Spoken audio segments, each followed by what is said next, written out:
GMR గారు ఉత్తరాంధ్ర ముద్దు బిడ్డ.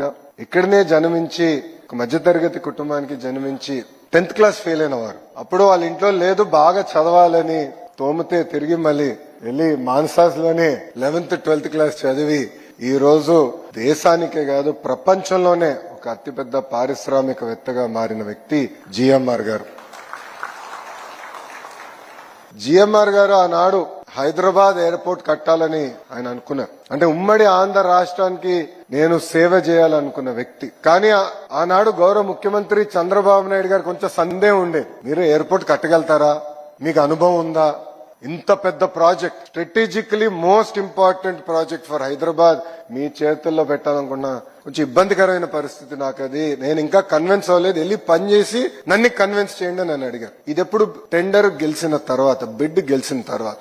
అప్పుడు జిఎంఆర్ గారు ప్రపంచం మొత్తం తిరిగి ఏకంగా జేవీలు ఏర్పాటు చేసుకుని ఇక్కడికి వచ్చి చంద్రబాబు నాయుడు గారిని కన్విన్స్ చేసి లేదు మేము కట్టగలుగుతాం, కేవలం భారతదేశంలోనే కాదు ప్రపంచంలో ఒక నంబర్ 1 ఎయిర్పోర్ట్ మేము హైదరాబాద్ లో కట్టి తీరుతామని ఒక పట్టుదలతో కట్టి ఈ రోజు తెలంగాణ జీడీపీకి సుమారు 12% కాంట్రిబ్యూషన్ చేస్తుంది హైదరాబాద్ జిఎంఆర్ ఎయిర్పోర్ట్.